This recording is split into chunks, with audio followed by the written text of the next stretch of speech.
Hola mami, ¿cómo estás? Bueno, perdón que recién contesto, lo que pasa es que anduve para arriba y para abajo. Después te cuento bien, te mando unos audios de esos eternos y te cuento todo bien. Pero nada, para avisarte que estoy bien. Te mando un beso enorme, saludos al viejo, los amo.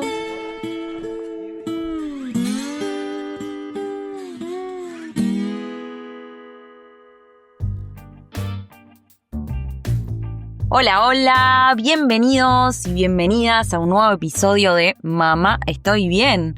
Yo soy Nina Palleiro y hoy no estoy sola, estoy acompañada porque es la primera entrevista que vamos a hacer hoy y como les dije en el capítulo anterior, hoy estoy acompañada por mi esposo, mi don. A mí me gusta decirle mi don porque esposo me suena muy retrógrado, la verdad, y novio no, porque es mucho más que un novio, así que bueno, es mi don, Sonny Nicodela, acá lo tengo, es mi primer entrevistado. ¿Cómo estás? Hola, ¿cómo estás, Nina? Muy buenas tardes para todos los que estén escuchando este podcast, o buenas noches, o buenos días. ¿Cómo les va a todos? Bueno, hoy decidí invitar a Sonny Nicodela porque quería que fuera el primer entrevistado, ya que está viajando conmigo y va a viajar conmigo. Y bueno, por más que estemos viajando juntos y que más o menos estemos yendo a los mismos lugares, la experiencia de cada uno es diferente, porque somos dos personas diferentes y tenemos diferentes perspectivas. Entonces, bueno, quería traerlo también para que pudiera darnos su punto de vista. Cualquiera diría que uno de los dos tenía la idea de venir a Nueva Zelanda y el otro simplemente la siguió. Bueno, no. Cuando nosotros empezamos a salir nos dimos cuenta de que teníamos la misma idea, que los dos teníamos ganas de venir o a Nueva Zelanda o a Australia, todavía no lo teníamos bien definido, pero bueno, en el momento que empezamos a salir y que todo empezó a ser más serio, también empezó a ser un proyecto en conjunto y bueno, ahí decidimos armarlo juntos y venir. Sí, eso fue algo que ya traíamos consigo mismo, por así decirlo, previo a empezar juntos. Bueno, y en base a todo esto también me da pie para hacerte la primera pregunta, que es ¿en qué momento o cómo se te ocurrió venir a Nueva Zelanda? Yo estaba en Perú en el 2018, todavía no había pasado de año, y estaba haciendo un trekking con un amigo español, atravesando unas montañas, eran como 3-4 días. Y resulta que nos olvidamos, no nos olvidamos, llevamos un encendedor y una caja de fósforos y el encendedor se nos rompió en la primera noche y nos quedaban pocos fósforos y empezamos a preguntarle a todas las personas que estaban saliendo del trekking, que habían empezado en sentido contrario, si tenían fuego, y una pareja de neozelandeses nos regaló 2 encendedores. Ah, esa historia no la sabía. Sí, y después nos pusimos a hablar con Alberto, que era mi amigo de España en este momento, y yo no tenía mucha noción de Nueva Zelanda, y ahí fue cuando Australia y Nueva Zelanda, como quien dice, entran como objetivo de viaje en mi vida, pero ya cuando llegué a Uruguay, yo ya sabía que me iba a venir o a Nueva Zelanda o ir a Australia. Mirá vos. ¿Y qué pensaste cuando después empezamos a salir y viste que yo tenía el mismo plan? Porque yo creo que te lo dije en la primera o segunda cita. Yo no sé si te lo dije también en ese momento porque era muy... Creo que no te lo dije en ese momento. No, yo no sabía que vos también tenías el mismo plan. Porque era muy de... Ay, me dice todo lo que quiero para estar conmigo. No. Entonces no lo dije. Con razón, pero... no me conocías tanto en ese momento. Pero yo ya quería venir a estos lados, sea como sea, de la manera en que fuera, o Australia en su defecto. ¿Y vos cuándo fue? Mirá, yo cuando tenía 14 años, 13, 14 años más o menos, mi hermana vivía en una casa comunitaria con más gente que se llamaba la Casa del Árbol y ella tenía una amiga en ese momento que había venido a Nueva Zelanda hacía un par de años atrás. O sea, imagínate que esto debe hacer más de 15 años.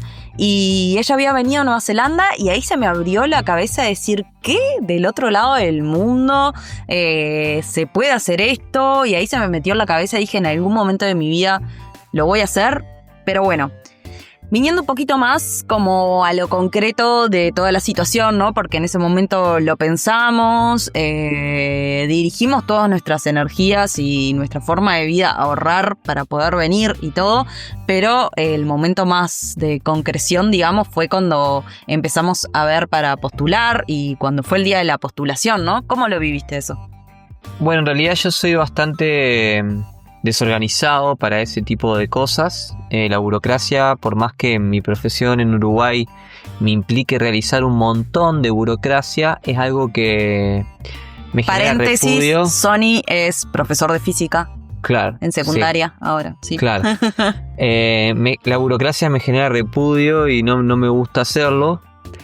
Vos, por lo contrario a mí, sos mucho más planificadora, más atenta y querés como resolver todo eso lo más rápido posible y ya tener todo eso como resuelto. Y fue de algo de lo que yo me agarré como para decir, bueno, si tener todo resuelto previamente me ayuda a la tasa de éxito de conseguir la visa, entonces hagámoslo. ¿Y cómo viviste el día de la postulación? Porque no sé si querés hablar un poco de todo lo que nos pasó ese mismo día, sí, ¿no? Sí. Yo ese día fui a trabajar, fui temprano a trabajar como todos los días. Llegué más o menos a las 3 de la tarde a casa. Vos ya estabas en casa y creo que ya estaba mi hermana. Y había toda una logística de la cual no sé si te acordás, pero Matías nos elogió. Sí. Porque teníamos todos muy preparados para que sí o sí salga. Claro, como para dar un poco de contexto, en realidad este día fue un día de semana, realmente no me acuerdo cuándo fue, pero miércoles. Fue los últimos días de octubre. Y era a las 6 de la tarde. Y para los que no saben, postular a la visa de Nueva Zelanda es medio difícil y tenés que conectarte ese día a esa hora y en pocos minutos se terminan todas las visas.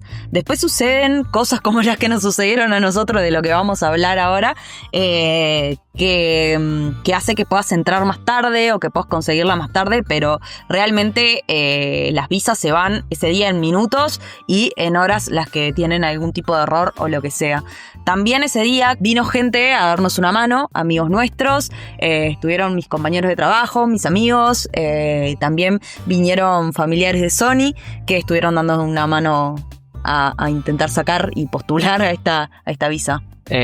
Sí, claro, porque lo que tiene esta visa es que para ciertos países, más que nada para los sudamericanos, hay cierta cantidad de cupos y Uruguay tiene solo unos 200 cupos y una vez por año.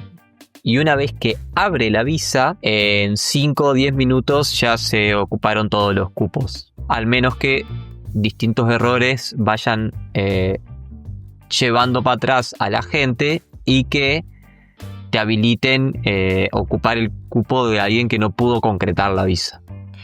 Sí, yo en el siguiente episodio mi idea es poder comunicarles un poco cada paso a paso de lo que es la visa, de las cosas que tenés que saber de antemano, porque nosotros nos sentamos, nos vimos un montón de videos antes y nos ayudó un montón de piques que nos fueron pasando y que aplicamos.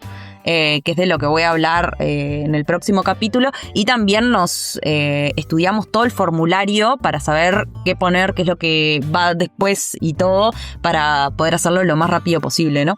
Pero bueno, ahora concentrémonos más en la anécdota, ya que te tengo acá de entrevistado. Bueno. En realidad, yo para ese día estaba bastante tranquilo. Porque, yo no. No, todo lo contrario. Porque una vez que había visto todos los videos, teníamos muchas herramientas para que sí o sí se dé, y como que yo daba por hecho que iba a salir, y eso a mí me trajo como tranquilidad, saber que estábamos muy bien preparados. O sea, he dado exámenes más difíciles con menos herramientas, entonces esto para mí era como un examen no tan difícil. Sí, claro. De hecho, Sony, con toda la seguridad que lo caracteriza, no solamente en este aspecto de la vida, sino básicamente en casi todos, porque lo que hemos transitado de estos 3 años y tantitos que llevamos juntos, siempre tiene mucha seguridad, hizo que la sacara en 2 minutos. Sí. O sea, a las 6 se abrieron las postulaciones, porque uno está desde unos minutos antes y está refrescando la página, y él apenas abrió, ingresó y a los 2 minutos ya la había conseguido. Sí, a las 6:02 de la tarde ya tenía mi visa. Bueno, pero todo eso tuvo que ver con la preparación previa que hubo, las páginas que leímos, los videos que miramos. Todo eso fue lo que realmente me ayudó a sentirme, esto es fácil, lo voy a conseguir rápido. Después, vos, por estar queriendo ayudar a un compañero tuyo que llegó tarde para que descargue, entraste más tarde a la visa y casi te da algo. Sí, porque cuando llegué al final me la denegaron, ya no había más cupos. Sony ya dijo, la saqué, y yo en realidad todavía no la había sacado y me entró una crisis de nervio porque él la tenía y yo no. Igual teníamos como un plan de backup por si esto sucedía, porque era algo que obviamente podía suceder.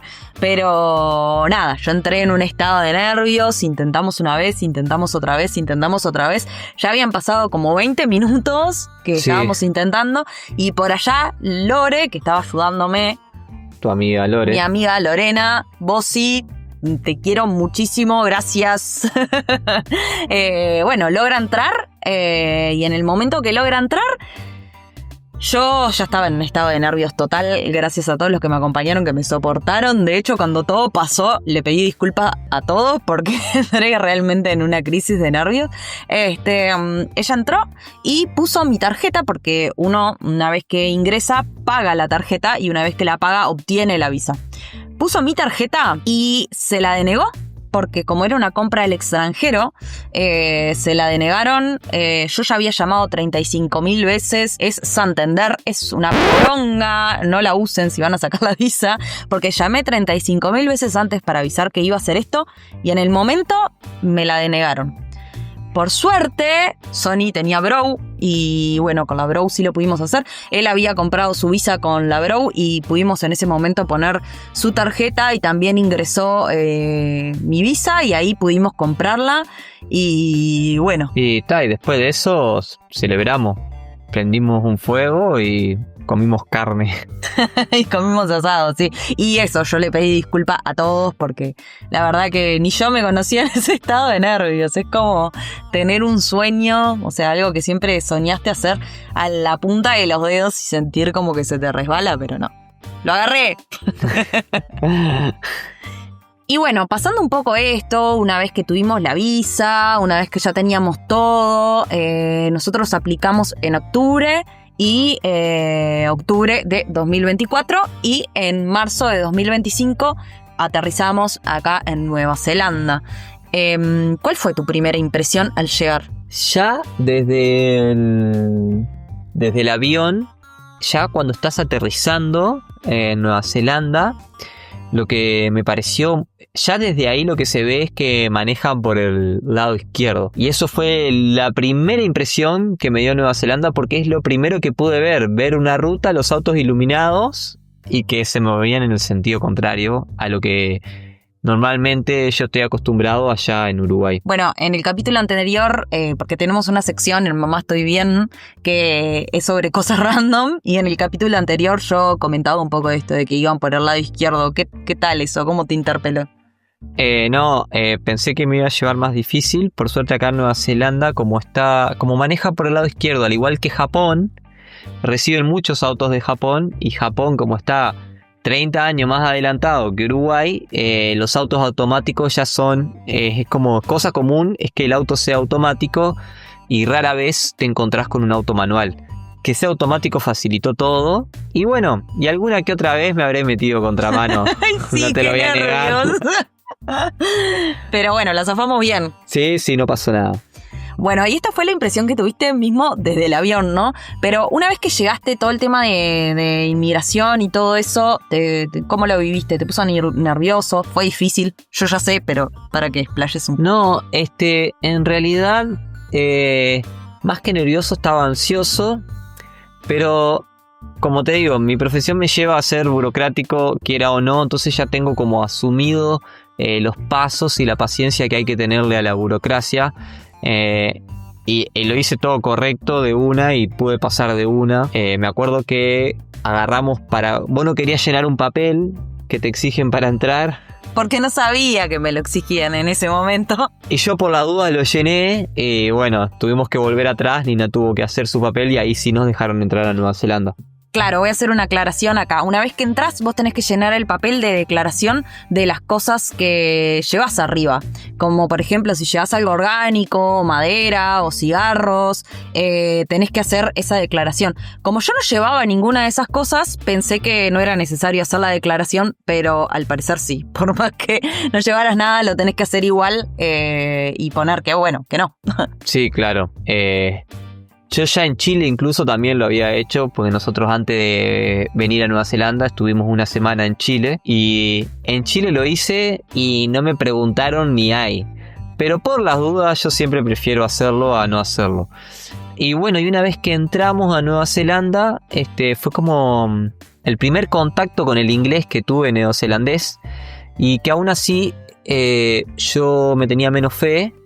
Pero pude entender bastante bien, o creo que la señora de migración ya estaba muy acostumbrada a recibir gente que no habla su idioma, entonces tiene la paciencia de poder explicarlo de una forma distinta. Sí, sí. Y clara. Y después que entramos, una vez que llegamos, ¿qué fue lo que más te chocó culturalmente? Culturalmente, bueno, los neozelandeses, o kiwis, como ellos mismos se denominan, a pesar de ser un país del, comillas, primer mundo, ellos son personas que, dentro de lo que yo vi, ojo, lo que yo percibí, muy sencillas. Me parecieron como muy humildes y nada ostentosos, como es como la noción que uno tiene cuando uno piensa en un país del primer mundo.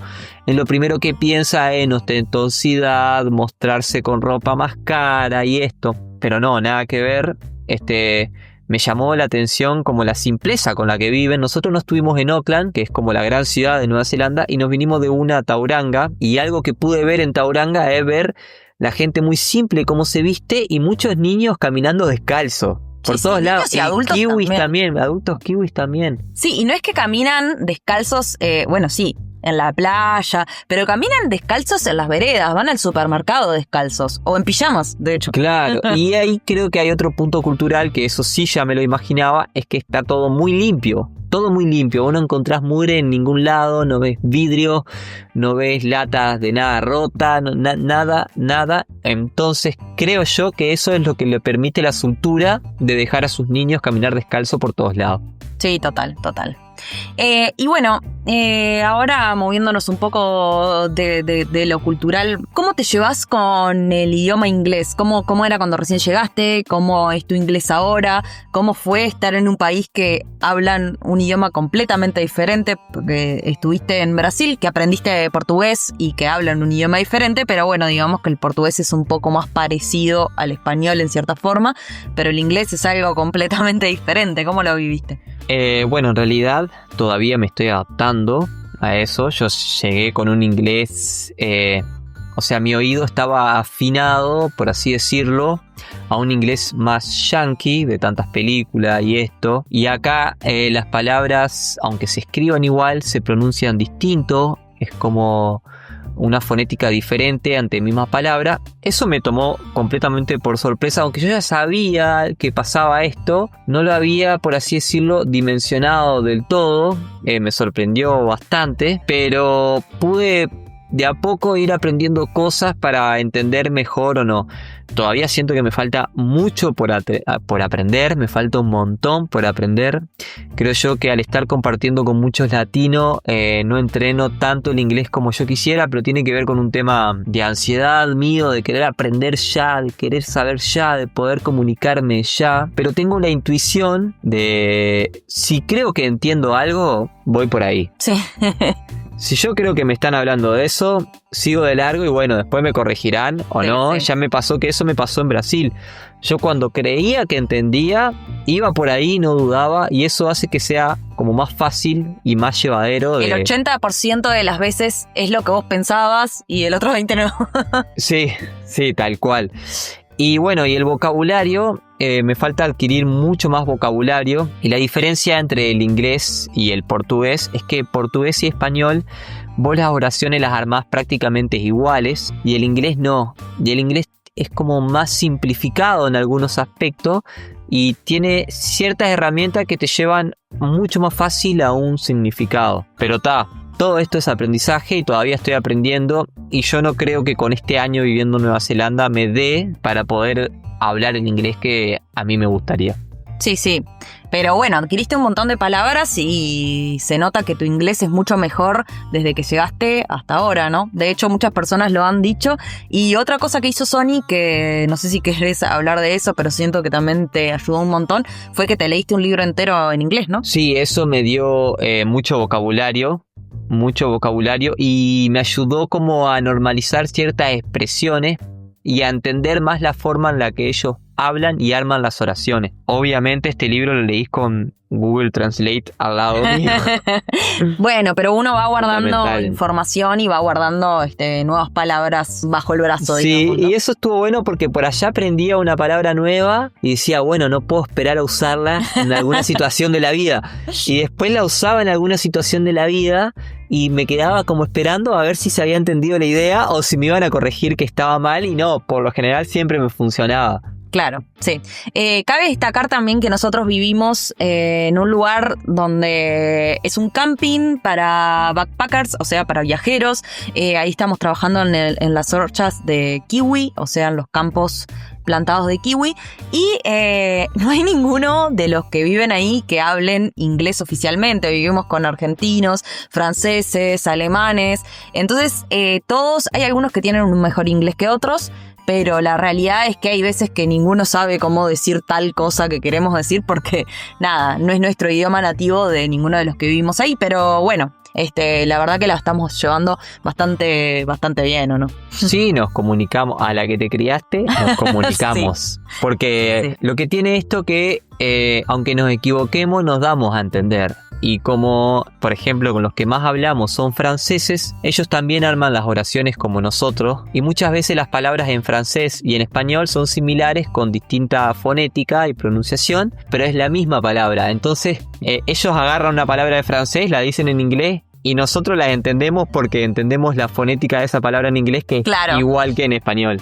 Sí, total. Ahí estamos igual subiendo las escaleras y tratando de conectar más con kiwis en lo posible para poder afinar un poquito nuestro inglés y nuestro oído, sobre todo, porque podemos comunicarnos muchas veces, pero a veces el escucharlo es diferente porque cuando ellos hablan muy rápido, algunas palabras las dicen diferentes, entonces poder afianzar un poquito el oído. Pero bueno, ahí la vamos llevando. También te quería preguntar, porque estuvimos no solamente acá en Tauranga, o sea, sí estuvimos en Tauranga y alrededores viviendo, pero también estuvimos yendo a diferentes lugares y la verdad que a mi punto de vista hay lugares increíbles acá en Nueva Zelanda, por lo menos en la mínima parte que pudimos ver. De hecho, en este momento estamos acá en el auto grabando porque es donde vivimos y el espacio que tenemos para grabar. Estamos en la playa viendo el monte, que es una montaña gigante que está en el medio de la playa viendo un atardecer hermoso. Enfrente tenemos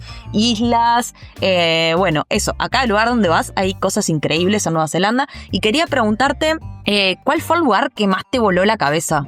Hot Water Beach. Hot Water Beach, sí. Sí, definitivamente. Contanos un poco de qué tal ese lugar. ¿Qué es lo que tiene de increíble? Hot Water Beach, la traducción sería playa de agua caliente. Vos vas, es una playa con el océano Pacífico, que da hacia el océano Pacífico, y vos tenés que esperar a que la marea esté baja, y cuando la marea está baja, lo que se hace es hacer un pequeño pozo, y de ese pequeño pozo brota agua hirviendo. Y te podés bañar porque son aguas termales, entonces vos estás en el océano que viene con agua fría, pero tus pies están en un lugar súper caliente. Y es impresionante, pero es como que el cerebro no entiende cómo es que hay agua caliente si estoy en el océano, que normalmente es agua fría.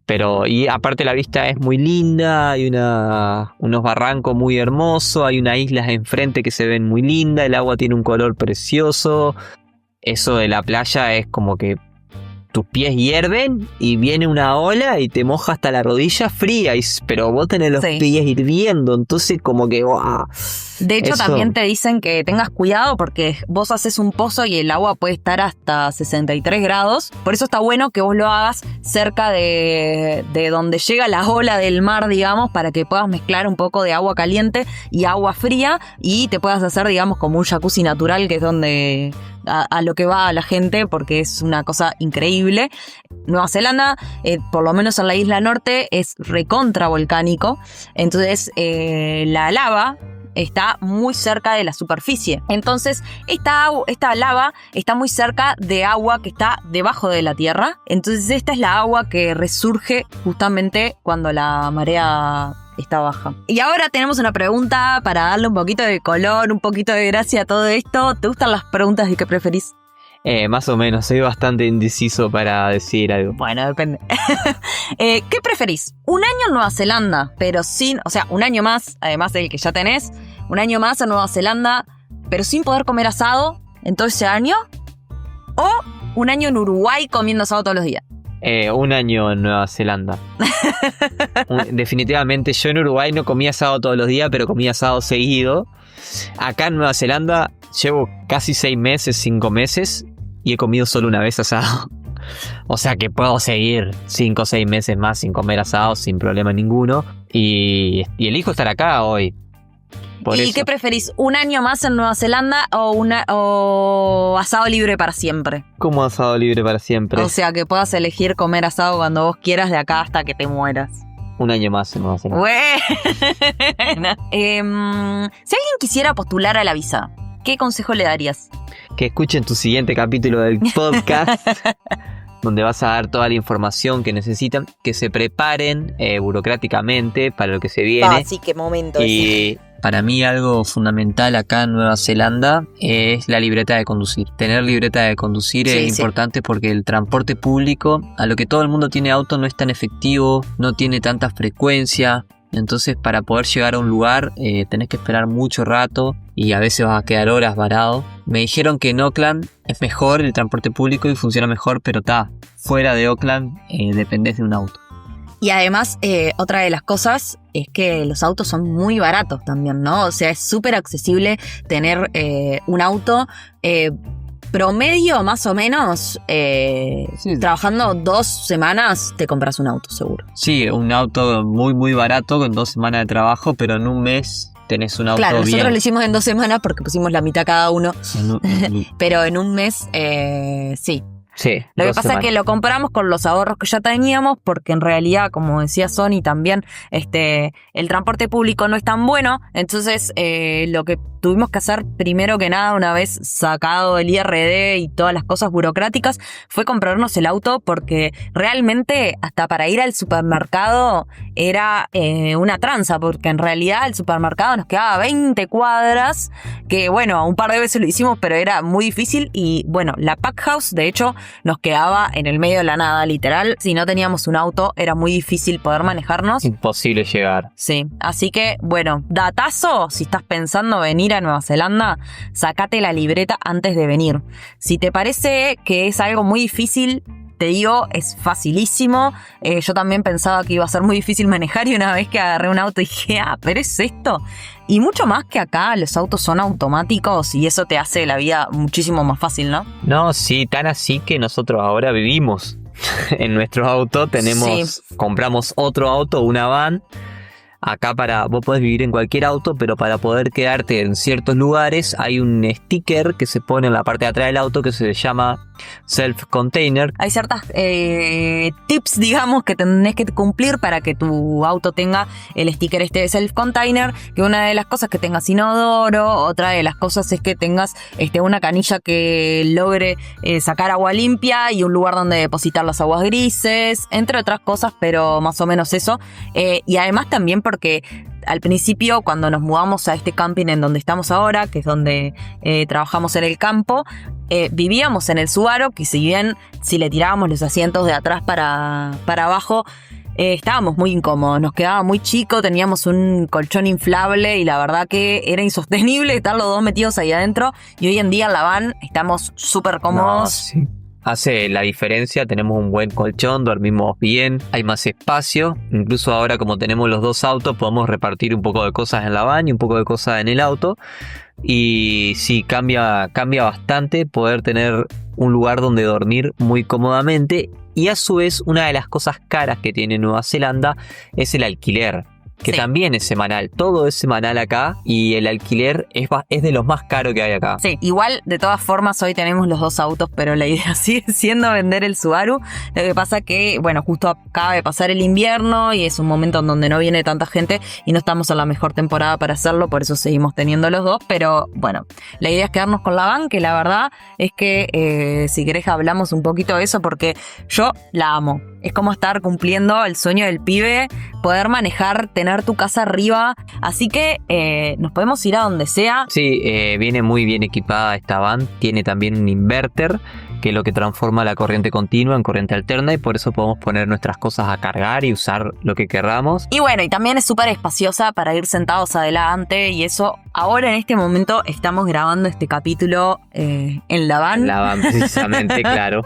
En nuestra van del amor, que la amamos. Nada, eso, un poco para comentarles. Es muy fácil vivir en un auto, porque además que casi todo el mundo tiene este estilo de van, entonces es muy fácil conseguir una que ya esté armada. De hecho, nosotros la compramos ya armada, no tuvimos que armarla y vino con todo esto incluido, que la verdad que fue una ganga porque no esperábamos que viniera con tanto. Cuando la empezamos a revisar hasta herramientas tenía, así que fue increíble. Les cuento un poco, la van tiene una cama, o sea, no tiene asientos de atrás, solo asientos de adelante, digamos, y en la parte de atrás tiene una cama que también se puede levantar y te quedan 2 asientos con una mesita en el medio. Y eso es increíble, me encanta porque tenemos living y tenemos cama a la vez, que es muy cómoda y espaciosa la cama a la vez. En la parte de atrás tenemos como una especie de mueble en donde podemos guardar un montón de cosas. Tiene la piletita donde sale agua limpia, también tenemos el depósito de aguas grises, entonces tenemos como una canilla ahí. También la van nos vino con una heladera, que eso es increíble. Sí. La van también tiene 2 baterías, aparte de la batería misma del auto. Entonces ahí se abastece la heladera y también podemos poner a cargar la computadora, el celular, lo que fuere. Y además tenemos nuestra cocinilla para poder cocinar. Pero lo que voy es que hay mucha facilidad para encontrar una ya armada y hay mucha facilidad para armar una, si es lo que querés también. Y bueno, y además hay muchas facilidades también porque a casi todos lados donde vayas hay baños públicos y están en literal excelente estado. Tenés papel higiénico, la mayoría de las veces siempre está súper limpio, tenés para lavarte las manos, jabón, todo. O sea, te hablo de un baño que se encuentra, no sé, en el medio de la playa. Y tiene todos estos elementos y la verdad que esto es increíble.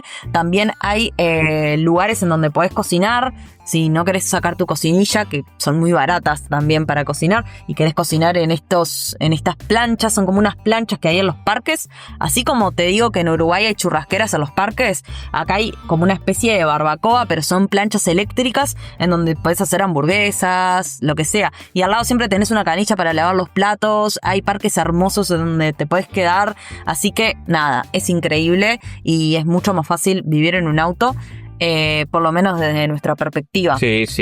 También la realidad es que nosotros vivimos el invierno en la isla norte, entonces también fue llevadero vivir en el auto. Supongo que quizás en la isla sur, los que están en la isla sur no sé si estarían tan de acuerdo conmigo porque hace muchísimo frío y bueno, capaz que ahí es un poco diferente la cuestión, pero bueno, como ya dijimos en el capítulo anterior, esto siempre va a ser desde nuestra perspectiva y eso, para mí es una experiencia increíble poder estar viviendo en un auto y tener todas las comodidades que tengo y agarrar, prenderlo, irme a donde sea y tener mi casita arriba como un caracol.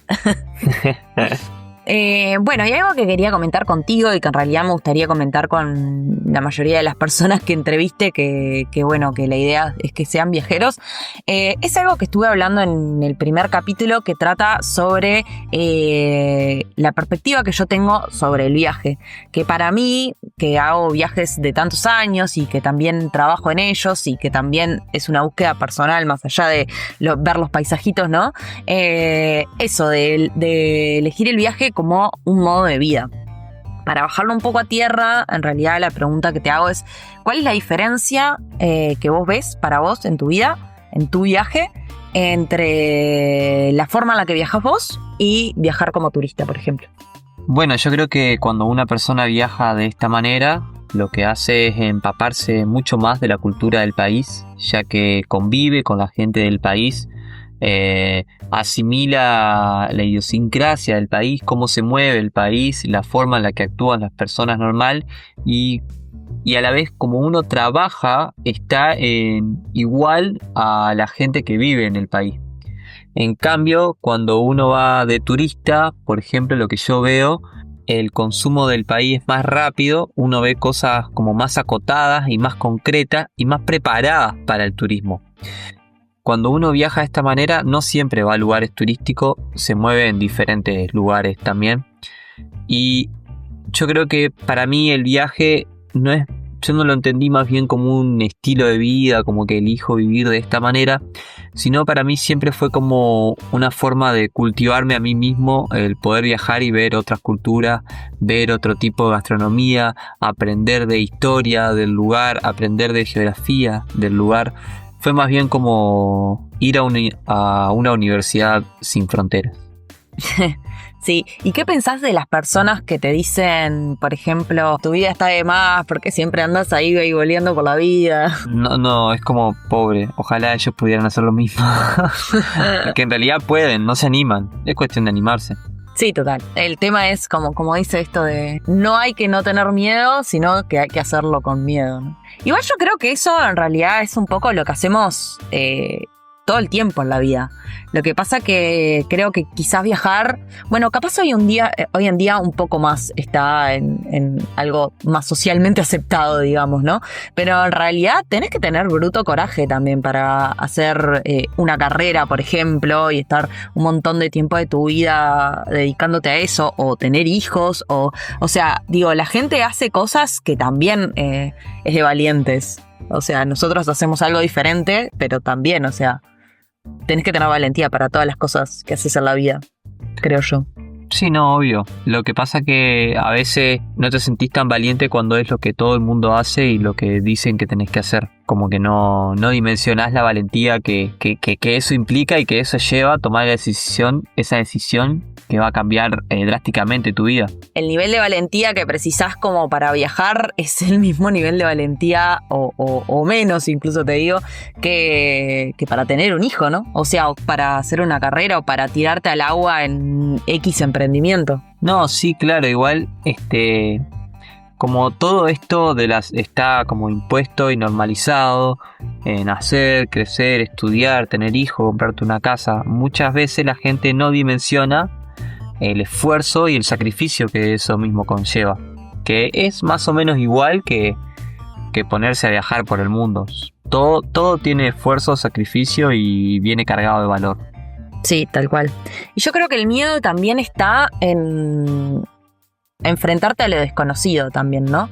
Porque yo no es que no tuviera miedo, porque el miedo es algo intrínseco al ser humano, pero cuando vine a Nueva Zelanda ya no sentía tanto miedo como la primera vez que salí a viajar, ¿no?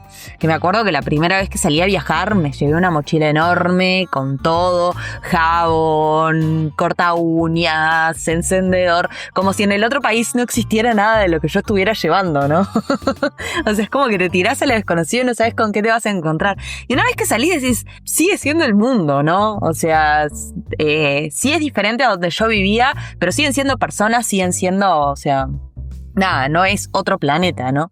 Entonces creo que una vez que te tirás por primera vez, después ya es como que la segunda, tercera vez, sí vas con un miedo diferente, sobre todo cuando te vas, por ejemplo, ahora que nos vinimos a Nueva Zelanda, que es del otro lado del mundo, que no es ya tan cerca como Bolivia, Chile, qué sé yo, que de última te volvés y no estás tan lejos. Pero bueno, ya hay algo que ya está curtido un poco en la mente de uno, ¿no? Claro, la experiencia. La experiencia hacia el maestro.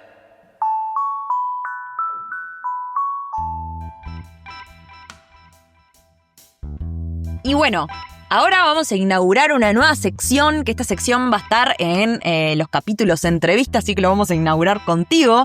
Y esta sección es de anécdotas random o anécdotas que te pasaron con respecto al viaje o la anécdota que quieras contarnos que tenga que ver con lo que veníamos hablando un poco. ¿Tenés alguna? ¿Pensaste? Sí, iba a contar la anécdota de cuando postulamos, pero fue una de las preguntas primeras. Y después, bueno, lo que puedo hacer es contar la anécdota de lo que fue llegar a Nueva Zelanda. De que todo pasó muy rápido realmente. Por ejemplo, nosotros llegamos un miércoles y el lunes estábamos trabajando. Para un poco. Sí. Bueno, esto es lo que tiene grabar en un auto, porque estamos grabando en un parking. Así que si se escuchan cosas de fondo es porque hay gente alrededor. Obviamente esto es muy amateur, así que no tenemos ni una sala, ni tenemos grandes micrófonos. Así que, bueno. Bueno, una anécdota, por ejemplo, fue que nosotros llegamos y se dio todo muy rápido. Nosotros llegamos a Auckland, creo que un miércoles a las 5 de la mañana. Ese mismo miércoles ya nos vinimos a Tauranga. Estuvimos 2 días en una casa para descansar un poco del viaje, de todo lo que había pasado. El viernes ya teníamos nuestro IRD, que es lo primero que te piden, cuenta de banco. El domingo ya habíamos comprado un auto. Y para el lunes de tarde, el lunes de mañana nos pusimos a buscar trabajo. Y el lunes de tarde, a las 7 de la tarde, ya entramos a trabajar. Y bueno... Segunda anécdota, Dale, a ver. Nuestro primer día de trabajo. Oh. Sí, da contexto de más o menos en qué entramos y toda la cuestión. Nosotros entramos en una pack house, que sería una fábrica de empaquetados de kiwi, donde ellos empaquetan, vienen los kiwi de la sorcha en unas cajas gigantes que se llaman beans. Hay distintas líneas donde el kiwi va cayendo y vos lo tenés que poner adentro de una bolsa, que a su vez esa bolsa va dentro de una caja. Tenés que cerrar eso rápido porque ya entran a caer más kiwis. Sí, todo es rapidísimo. Todo es muy rápido. Y bueno, y es trabajo repetitivo, súper repetitivo. Sí, además para agregar también tenés como toda la vestimenta que te tenés que poner, ¿no? O sea, tenés que tener el gorrito en la cabeza para que no se te caigan los pelos, el delantal, el tapaboca. Los varones tenían una especie como de gorrito, pero para la barba. Barbijo. También. Barbijo, bueno, sí, justamente. Barbijo. Y bueno, y antes de entrar ahí a la planta te tenías que lavar las manos, todo. No podías tampoco tener auriculares ni ahí. Sí, había unas normas de higiene bastante entendibles porque exportan mucho kiwi y si vos no mantenés ciertas normas de higiene perdés calidad, y si perdés calidad perdés el precio a lo que lo podés vender. Entonces, bueno, eso me hace sentido. A mí las primeras 2 horas, porque es un coso cada turnos de 2 o hasta 3 horas, me tocó como en la parte de atrás de la planta, donde yo estaría como incomunicado al resto y no podía hablar con nadie. Y mi trabajo era preparar las cajas con las bolsas adentro donde van los kiwis. Y puedo decirlo que lo odié desde el minuto 1.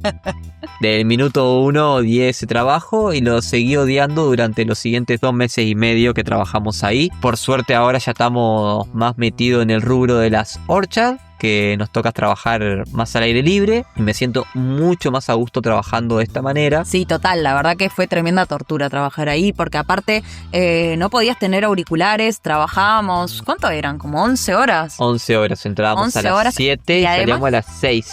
Eso, además trabajábamos en la noche, eran las 7 de la tarde a la hora a la que entrábamos, y a las 6 de la mañana salíamos, entonces también era de noche.